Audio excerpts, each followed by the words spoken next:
lagi di podcast kita. Jadi hari ini kita kedatangan narasumber yang banyak banget nih guys pengalamannya. Oke, bagi para viewers yang belum tahu, kenalin aku Sabila. Aku Rahma. Jadi hari ini kita udah datengin salah satu narasumber yang keren banget ya kak ya. Betul banget. Nah, sebelumnya boleh dikenalin nih siapa sih? Halo semuanya, perkenalkan nama aku Risya Yurifia Putri. Asal aku dari Surabaya, umur aku 19 tahun. Oke, sebelumnya kabar Karisya dulu nih gimana nih? Ya, alhamdulillah baik deh. Oke, jadi guys, Karisya ini merupakan salah satu owner yang sudah menjalani bisnisnya dari beberapa tahun kemarin di dunia perthriftingan ya Kak Rahma ya. Betul, bisa diceritain Kak Risya? Gimana nih awal mula punya bisnis thrifting yang lagi booming banget ya Kak ya? Ya, jadi awalnya itu bisnis thrift itu aku mulai dari umur sekitar 17 tahun, terus sekitar kelas 9 SMA lah ya. SMP mungkin ya maksudnya ya? SMA dong. Kelas 9 SMP. 12 oh ya maaf, 12 SMA.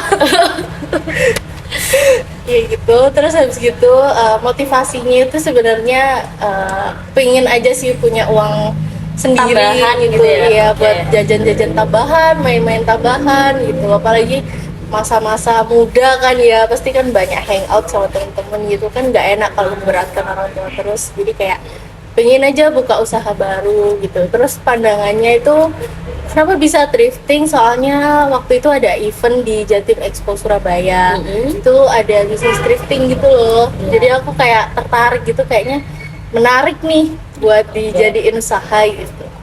Awalnya gitu, terus bincang-bincang sama orang tua, akhirnya disetujui buat coba usaha bisnis thrift.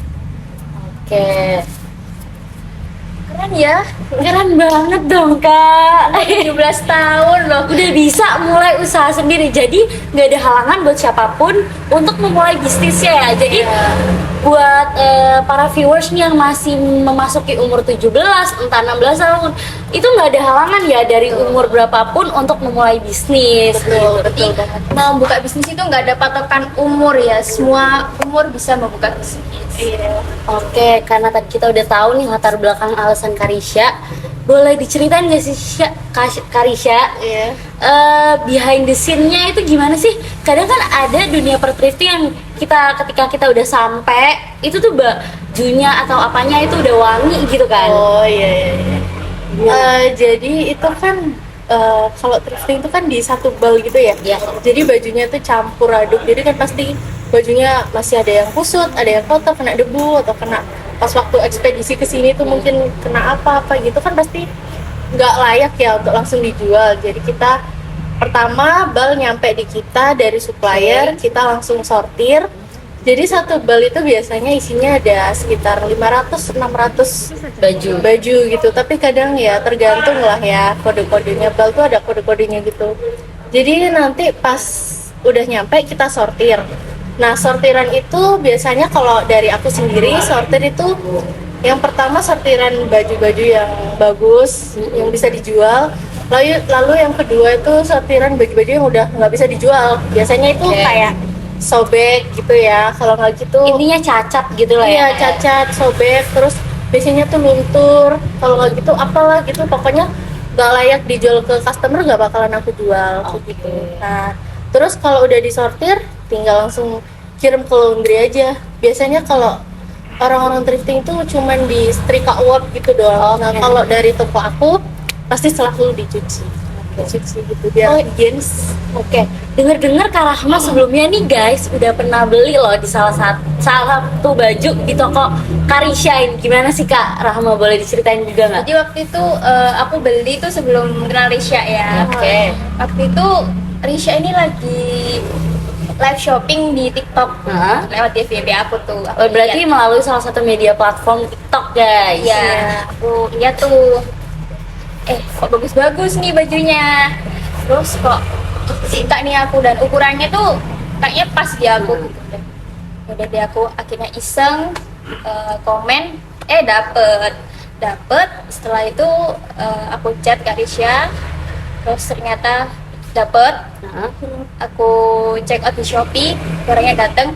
dan emang barangnya masih bagus, wangi juga gitu, rapi. Oh berarti ada salah satu privilege lah ya bisa kenal Karisha langsung Iya. dan tanpa war TikTok jadi kita udah bisa dapat bajunya gitu. Sekarang kalau mau beli ya tinggal chat Risha aja gitu. Nggak perlu war lagi dia, Nggak perlu war. TikTok shop. Oh ya sebelumnya kalau boleh tahu Karisha ini jualan melalui media platform mana aja nih Kak? Kalau dari aku yang paling pertama kali aku coba jual tuh offline, jadi dari rumah kayak aku cuman bikin status WhatsApp aja, yang mau beli ayo kesini ke rumahku gitu. Oke. Ya alhamdulillah ada respon baik dari kampung-kampung gitu ya. Terus aku pikir kayaknya nggak bisa kalau cuman dari offline gitu Ya, kan. karena kita harus meluas pasar ya Kak ya. Iya, pasar Oke. kita nggak cuma di situ aja. Jadi aku coba bikin akun TikTok, terus itu susah banget kerintisnya bisa sampai banyak followers, karena kalau TikTok sekarang itu 1.000 followers kan ya baru Iya, bisa baru bisa nge-live live kayak TikTok. gitu. Jadi benar-benar perjuangannya susah banget. Setelah sampai di 1.000, jadi aku langsung daftar aja. Yang awalnya akun itu TikTok akun biasa, jadi aku alihin jadi akun TikTok bisnis. Oke. Jadi ada keranjangnya, bisa live. Nah itu mulai dari situ aku akhirnya bisa nge-live, jadi bisa ada pendapatan dari TikTok yang luar biasa, bisa 2 kali lipat dari penjualan offline gitu deh. Berarti Berpengaruh banget gitu. Oke, berarti omsetnya bisa lebih dari kata cukup ya Kak ya buat Iya. seumuran kita nih yang Iya. hanya awalnya punya niat untuk punya uang tambahan aja, ternyata dengan omset yang luar biasa itu bisa buat bantu orang tua, bantu adik gitu ya Kak ya. Terus terkait TikTok Shop yang Karisma udah tahu belum Kak? Kalau misalkan katanya TikTok Shop sempat ditutup tuh. Iya, bener banget. Sekarang udah buka kan? Oh iya udah buka loh. Terus Iya. gimana tuh pandangannya Karisha terkait TikTok Shop yang udah sempet tutup terus sekarang kembali buka lagi? Iya, jadi waktu itu sempet ketutup ya, itu sekitar bulan Oktober kan ya. Oktober 2022. 2023. Oh 2023. Tahun Oke. ini. Ya, terus pas waktu TikTok Shop ditutup itu sempet sedih banget, soalnya itu bener-bener penjualan utama aku. Terus akhirnya selama TikTok Shop ditutup, aku sebenarnya bisa nge-live, cuman kayaknya aku udah bener-bener gak ada semangat gitu untuk live, soalnya TikTok Shop ditutup, kayak sedih banget. Terus Karena emang customernya rata-rata di situ ya Kak iya ya? dari TikTok Shop. Terus biasanya customer tuh nggak suka yang ribet-ribet gitu, tinggal klik keranjang langsung check out bisa. Nah kalau nggak ada TikTok Shop tuh perlu klik link lain gitu loh, jadi agak ribet deh. Jadi pas waktu TikTok Shop ditutup, aku belum ada jualan sama sekali. Terus pas baru-baru ini TikTok Shop dibuka ya, cukup menyenangkan, cukup senang karena bisa Balik kembali berjualan aktif gitu ya. kembali berjualan gitu. Terus kalau boleh tahu nih Kak, Ikaliku maksudnya sisi apa ya? Sisi yang jarang orang tahu nih terkait ya dari penjualannya Karisha, pasti kan Karisha tuh cara menghadapi konsumen yang Ada yang menjengkelkan gitu, nah customernya. gitu, entah yang cerewet, entah yang komplain karena apa gitu. Cara Karisha untuk mengutamakan customer tuh gimana? Iya, jadi kalau dari pengalaman aku ya, itu cerita sedikit nih ya. Iya nggak apa-apa dong. Waktu pengalaman aku itu kalau menghadapi konsumen tuh biasanya lebih ke mereka itu kadang PHP. Nah, kalau orang-orang online pasti tahu PHP itu maksudnya gimana?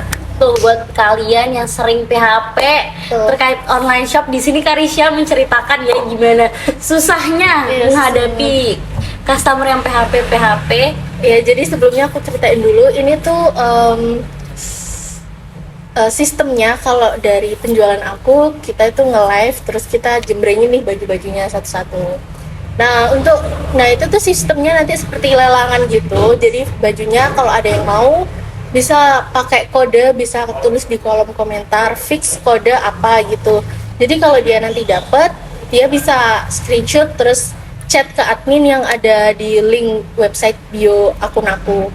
Nah, yang paling jengkelin itu tuh kadang ada customer yang udah nge-fix, udah rebutan gitu nih ya, banyak yang mau, tapi dia tuh PHP, nggak jadi beli, nggak jadi ngechat, jadi dia nggak ada kepastian sama sekali. Oh jadi cuma ngefixin di live aja gitu ya? Iya, padahal tuh banyak yang mau, dia udah beruntung udah dapet yang paling pertama lelangannya, tapi dia nggak ada Kelanjutan, Iya, nggak ada konfirmasi kelanjutannya. apapun Iya. gitu. Itu menjengkelkan. Biasanya kalau PHP tuh kalau dalam satu live bisa sampai 10 baju, 15 baju gitu. Itu yang seharusnya terjual jadi nggak terjual gitu ya, Kak? Iya, jadi penghambatannya paling besar itu. Yang pertama itu.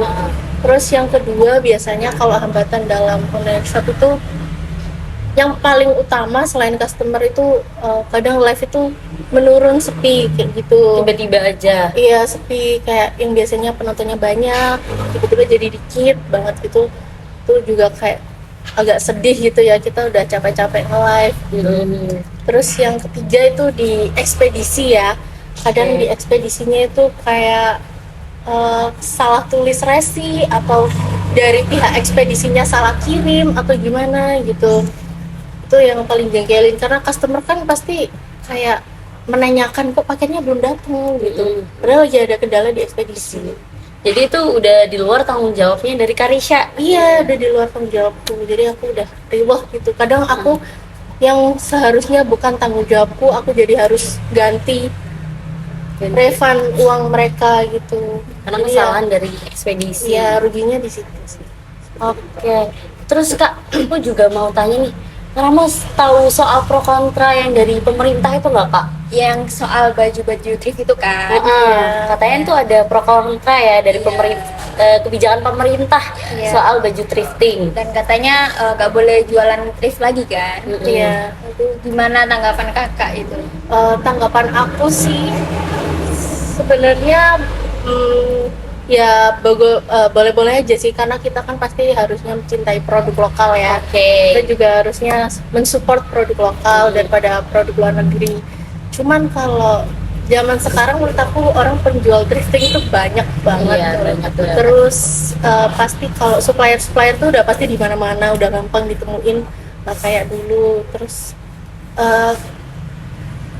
sebenarnya ya agak susah ya kalau suaminya disuruh lepas karena pasti nyari bisnis baru lagi, nyari apa ya, kayak pikiran baru lagi, mau buka Ide-ide usaha. baru lagi ya, itu Iya, kan susah gitu. Terus menurut aku ya masih bingung sih ya sebenarnya enaknya gimana ya. Karena di situ juga ada pro, ada kontranya juga Iya. ya Kak ya. Ada yang orang itu lebih suka baju thrifting karena dari kualitas, dari harga lebih murah. Ada juga orang yang nggak suka baju-baju bekas karena dia pasti pandangannya oh baju kotor ini, baju gak layak pakai gitu. Padahal ya nggak seburuk itu. Kalau dari POV-nya Kak Rahman sebagai yang udah pernah beli baju thrifting Kak, Kak Rahman pernah nggak sih mendapati baju entah di salah satu toko atau apa yang kualitasnya emang jelek itu gimana Kak? Sejauh ini belum pernah ya. Karena kan waktu buka Bali itu kan disortir seperti kata Risha ya. Jadi aku belum pernah dapet barang yang jelek sih. Ya karena aku tuh pernah tahu ya berita dari beberapa katanya pas di Jembreng nih bagus Kak, ternyata pas dikirim jelek gitu kan, banyak kan kasusnya kayak gitu. Nah kalau dari Kak Rahma atau Kak Risha yang bisa memberikan tips nih buat para viewers, gimana sih cara kita cari toko yang trusted atau cara milih lihat bajunya ini tuh beneran bagus atau enggak itu gimana? Ya kalau dari aku ya mungkin kalau dari aku Dari penjual ya, ini dari penjual. Oh dari penjual. Kalau dari aku seberusaha mungkin untuk meminimalisir adanya kecacatan kayak gitu. Sebelum jembreng juga ini Harus dicek dulu ya, Kak, ya? hitungannya 2 kali sortir, pas waktu bongkar bal sama pas waktu nge-live itu pasti aku cek dulu ini kira-kira ada sesuatu yang sobek atau ada apa gitu kan, kasihan soalnya sebenarnya udah pernah sih kasus seperti itu di toko aku. Oke. Aku bilangnya ini bagus Kak, tapi emang aku benar-benar nggak tahu, ternyata pas udah nyampe Ada dia cacatnya komplain. gitu Iya, ya? dia komplain, akhirnya minta refund dan gimana gitu. Ya itu kan balik lagi ke tanggung jawab kita sebagai penjual Ya, kalau itu tanggung jawab kita, aku ikhlas aja membantu. Kalau dari Kak Rahma, Ini buat penjual-penjual ya. Itu sebisa mungkin ya yang teliti gitu. Biar Terus- kita juga nggak merasakan dampaknya gitu ya Kak ya. Terus jangan menghancurkan kepercayaan customer gitu. Karena kalau customer udah kecewa nih, dia pasti gak akan balik ke toko kalian gitu sih. Terus kita sebagai pembeli sebisa mungkin tanya ini bahannya gimana, tebel apa enggak, tipis atau enggak, terang atau enggak gitu. Karena biarpun kita mau nanya segimana pun, kalau misalkan penjual itu kasih yang terbaik, pasti akan menjawab yang jujur juga kan ya Iya. Kak ya. Oke, berarti untuk tipsnya kita bisa nanya bahannya, terus Iya, betul. kita bisa lihat rate dari tokonya atau apa. Nah itu guys, dari beberapa tips dari Karisha juga Kak Rahma dalam membeli baju dalam dunia perthriftingan ya Kak ya. Terus Kak, menurut Karisha nih, hal apa sih yang paling bisa mempengaruhi omset, bukan omset juga sih, maksudnya kayak ketertarikan orang-orang untuk membeli baju itu, entah Lebih dari ke sosial media, strategi gitu, Kak. iya betul, Strategi marketing apa gitu yang ya. Karisha gunain nih. Yang aku gunain itu yang pertama ya, branding akun kalian. Jadi akun kalian tuh harus dikenalkan dengan baik gitu, brandingnya kayak kalian buat logo semenarik mungkin, terus tata letak akun kalian tuh gimana, website kalian tuh gimana, tata letaknya yang mudah dikunjungi sama customer dan mudah dipahami oleh customer gitu tata letaknya. Terus yang kedua, kalau dari TikTok Shop ya, itu kan kita pasti bikin konten ya, nggak mungkin Iya, kita betul. diem-dieman. Nah untuk dari konten kalian harus kualitas videonya itu yang HD gitu, nggak yang burem, terus buat video itu yang niat gitu, terus habis Jangan itu ikutin tren juga ya. ya lagu-lagunya bisa ngikutin yang tren-tren zaman sekarang. Terus habis itu yang kedua dari produk. Nah, produk yang dipasarin ke TikTok Shop, yang di video ke TikTok Shop itu sebisa mungkin tuh benar-benar menarik buat customer gitu, buat membeli kita. Karena pasti TikTok Shop itu segmennya pasarnya kan luas banget ya. Betul, betul. Benar-benar kayak sampai luar negeri itu bisa tahu loh kalau benar-benar video kita bisa FYP gitu. Terus yang keempat, jangan lupa edit video kalian ya. Ya itu balik lagi ke yang pertama tadi, benar-benar harus niat kalau bikin video gitu. Terus kadang itu kalau kita bikin video itu tuh harus rutin guys, jangan cuma Konsisten ya Kak iya, ya, berarti. konsisten, jangan cuma sebulan sekali, seminggu sekali gitu. Kalau bisa tuh kayak seminggu setidaknya satu hari setidaknya satu video. Kalau benar-benar bisa mumpuni ya mungkin satu hari 2 video atau gimana, kontennya terserah kayak apa aja gitu. Yang penting kan memasarkan produk kita gitu Iya. ya, memasarkan akun kita seperti itu. Intinya jangan bikin konsumen ngiranya kalau akun yang kita pakai ini mati ya Kak ya. Iya. Jadi kita harus terus update gitu. Meningkatkan kualitas akun kita seperti itu. Betul, betul. Oke, terus kalau dari sistem endorse atau apa, atau Karisha pernah pakai nggak? Karena kan biasanya ada sistem pemasaran, salah satu brand atau salah satu toko itu kan menggunakan endorsan ya Kak ya, ke artis atau apa. Nah itu Karisha pernah nyoba nggak? Kalau selama ini masih belum pernah coba ya, cuman kalau orang minta endorse saya sebelumnya pernah. Oh pernah. Itu dari produk skincare. Nah dia itu skincare-nya minta di live-in gitu loh pas waktu aku nge-live. Jadi kayak kita cantumin produknya di keranjang kita. Nah itu sempat ada kayak gitu. Sejauh ini masih itu aja sih. Oke. Kalau boleh tahu, tadi dari TikTok-nya Karisha udah berapa followers nih? Dari akun Sha Shop itu udah 16.000 lebih followers. Wah banyak banget ya Kak, ya keren banget. Jadi emang pasarnya pun udah luas jadinya ya Kak ya. Kalau ngirim baju thrifting paling jauh sampai mana Kak? Sekiranya kalau dari Indonesia ya, nggak pernah sampai luar negeri Oke, ya. nggak apa-apa tapi Sun ya. iya sun ya, semoga ya. Karena kan emang luas banget ya TikTok Shop. Nah. Jadi kalau sejauh ini menurut aku pernah dari Riau itu. Oh iya, karena udah beda pulau ya Kak ya. Iya. Sejujurnya kalau semuanya dari customer dari mana-mana itu aku kadang nggak terlalu merhatikan karena dari baju itu saya cuma nulis resi, nomor angka resi gitu aja. Jadi kalau alamat itu kadang aku nggak terlalu perhatikan, tapi kalau kadang kan aku jual ada paket usaha ya. Iya. Nah paket usaha itu kayak orangnya mau buka usaha, paketnya dari saya gitu. Itu pernah ngirim dari Riau sampai Riau gitu. Paket. Oh jadi nggak cuman Karisya ini nggak cuman menjual baju satuan ya? Iya, jual paketan juga. Oke, Jadi yang- bantu sesama. Oke Karisya, aku juga pengen tahu nih biar penonton juga tahu gimana sih dalam suatu usaha itu kan pasti ada kisah suka atau dukanya ya itu atau entah ketipu atau rugi karena sesuatu atau hal apa, boleh diceritain sedikit nggak sih Kak? Karena kita juga perlu motivasi kalau misalkan orang abis jatuh pasti harus bisa bangkit lagi gitu Kak. Betul. Boleh diceritain nggak sih sedikit kisah nih, entah oke. Karisya punya kisah apa gitu?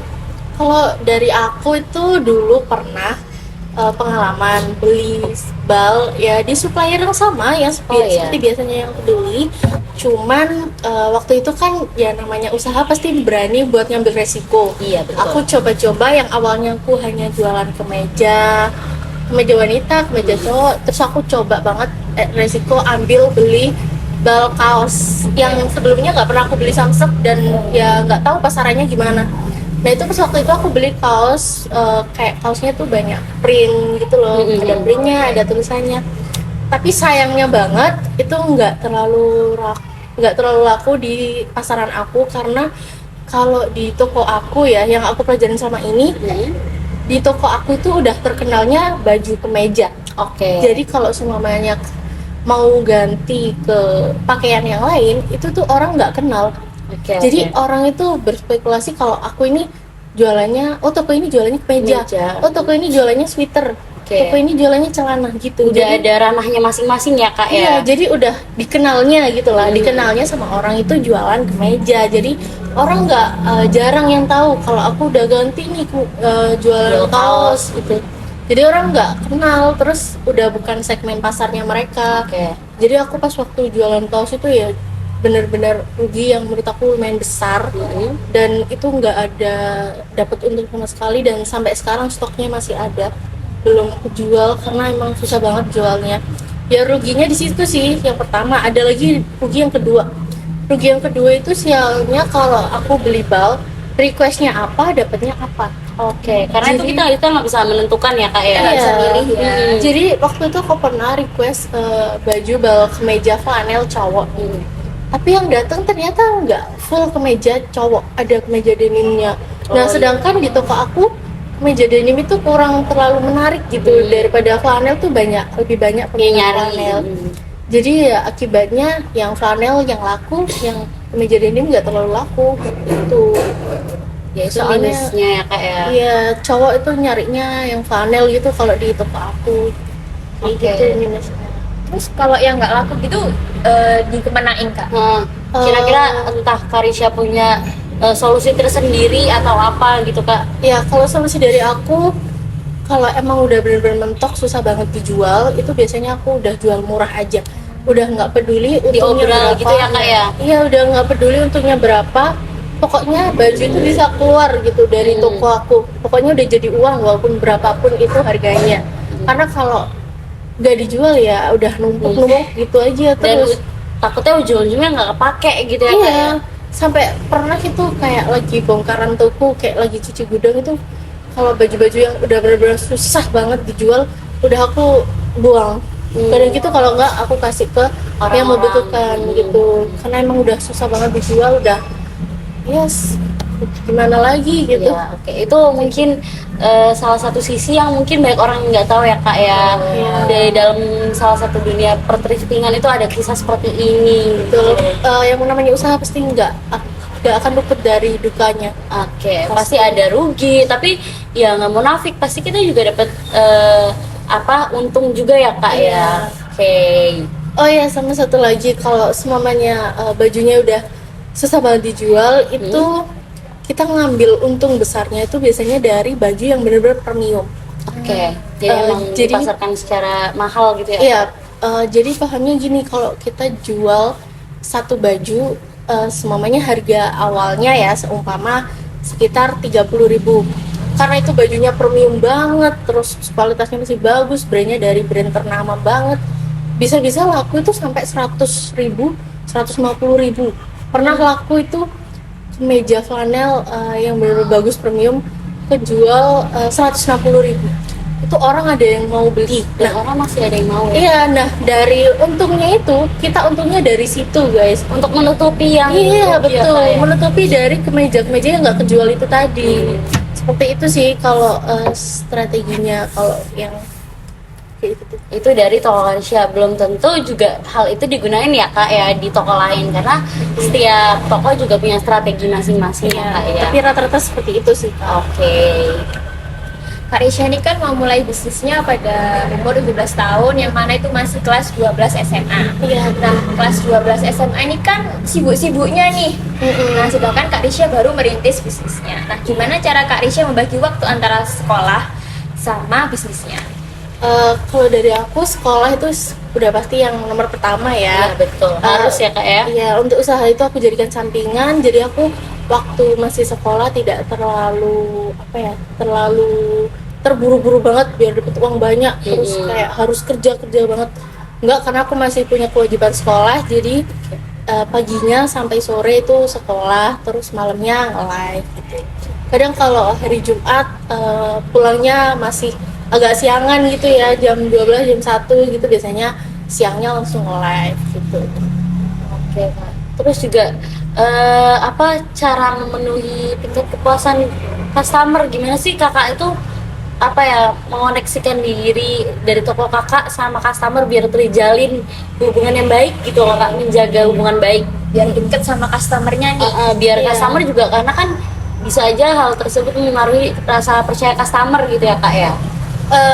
Beruntungnya kalau jualan thrifting ini menurut aku lebih dekat dengan customer daripada saya jualan online shop gitu biasa Pada kayak nggak umumnya online gitu. Iya, pada umumnya. Karena kalau dari sistemnya thrifting itu kita langsung komunikasi chattingan sama customer. Jadi kita bisa langsung berinteraksi langsung sama customer, bisa tahu keluhannya atau semuanya customer ada keluhan ini atau apa yang perlu dipertanyakan. Itu benar-benar terbuka banget buat customer bisa menghubungi chat admin. Karena biasanya kalau online shop lain mungkin agak susah ya, mungkin dihubungin, mungkin karena adminnya kurang aktif atau apa. Tapi kalau dari aku udah pasti kalau ada customer sesegera mungkin bisa dibalas, karena itu mempengaruhi Kepercayaan. iya betul, kepercayaan sama customer, juga kepuasan customer juga terpengaruh banget sama itu. Kayak gitu sih. Sempet dulu lucunya itu pas waktu saking deketnya sama customer sampai udah mutualan IG gitu. Oh begitu. Terus sempat curhat-curhatan gitu Karena sih. gitu juga bisa menambah relasi kita ya Iya, kak ya. jadi kenal sama teman-teman yang lain. Jadi nggak melulu kita harus ketemu offline baru kita kenalan gitu. Jadi Iya. bisa aja melalui kita live TikTok atau apa kita jadi bisa kenal ya kak ya sama Jadi- pelanggan yang udah sering beli gitu Iya, ya. benar-benar terangkul banget sama customer itu, benar-benar deket gitu. Lucunya gitu. Yang balesin chat-chat customer nih, Kak Iya. Risha sendiri atau ada admin? Kalau dulu saya sempet ngerekrut admin, cuman karena dia ada kesibukan sekolah pas waktu UAS, jadi dia terpaksa mengundurkan diri. Nah itu teman dekat saya sendiri sih. Untuk selama ini yang bales chat saya sih. Masih bisa menghandle lah ya kak ya. Iya, Keren bisa. banget sih Karisha ini. Bisa menghandle chat sendiri, udah mulai berani berjualan di usia muda gitu kan ya. Ya, mungkin dari Karisha nih ada sedikit motivasi nggak sih buat teman-teman yang masih belum berani untuk mencoba hal baru atau mencoba yang mereka inginkan? Kira-kira apa sih kak motivasi utamanya? Untuk yang ada mungkin ada punya jiwa-jiwa bisnis gitu, kalian jangan pernah takut buat mencoba. Kalian benar-benar harus mengambil resiko itu, jangan pernah takut gagal. Gak apa-apa gagal di awal, kalian bisa bangkit lagi, semangat lagi. Karena membangun usaha itu kalau udah sampai puncaknya atau suksesnya itu udah benar-benar enak banget, santai banget. Emang awalnya tuh pedih-pedihnya, sakit-sakitnya gitu, tapi untuk di akhir-akhir tuh udah benar-benar enak banget. Untuk kalian tetap semangat, benar-benar semangat, karena menurut aku kalau di era digital kayak gini, bangun usaha itu udah gampang banget guys, udah banyak banget platform-platform yang bisa bantu kita ya Iya, Kak ya. platform e-commerce itu zaman sekarang udah banyak banget, ada Shopee, TikTok Shop, Tokopedia, Lazada dan iya. segala macem itu udah bisa mendukung kita ya Kak ya. Bidang usaha juga nggak perlu di fashion aja, bisa di F&B atau di bidang-bidang lainnya, masih banyak banget. Dijual online pun pasti udah gampang banget. Jadi itu balik lagi buat kalian dari segmen apapun kalian dia bisa, kalau selagi kalian berani kalian pasti bisa gitu ya Iya, Kak ya. harus benar-benar niat banget, karena menurut aku era digital ini Gen Z itu harusnya udah berani bergerak lah ya, nggak semuanya harus menaruh pada kayak kalian kerja di orang gitu. Udah paling enak kerja sendiri gitu, kalian jadi bosnya sendiri, walaupun sekecil apapun usahanya, sebesar apapun usahanya, yang jadi bos tetap kalian tidak digaji sama orang, kalian menggaji kalian sendiri, seperti itu sih. Oke, ini buat teman-teman nih yang mungkin mau ambil paket usaha yang mau dijual lagi, atau mungkin teman-teman yang Yang mau tertarik ya Kak ya sama beli di tokonya Kak Risha. Nah, bisa hubungin Kak Risha dari mana aja nih? Oke, kalau dari aku, online shop aku ada di TikTok Shop, akunku ada di TikTok Shop, Shopee juga ada, Instagram juga ada. Nah, untuk TikTok Shop namanya shia.shop, terus nanti kita untuk- cantumin ya Kak ya. Ya, untuk Shopee shia.shop11, untuk Instagram shia.shop. Nah, untuk chat adminnya bisa ada di link bio manapun, di link bio Shopee, link bio IG, link bio TikTok, itu ada chat person aku. Kalian bisa berbincang-bincang atau sekedar konsultasi apapun tuh udah terbuka banget buat kalian. Atau mungkin kalian yang pengen datang langsung ke rumahnya Kak Risha bisa juga. Ya, bisa banget. Aku ada home store ya, masih. Jadi masih ada offline-nya ya Kak ya. Oke, mungkin itu aja pembahasan sharing-sharing kita hari ini sama Kak Risha. Sekian dari aku Sabila, Aku Rahma. dan dadah.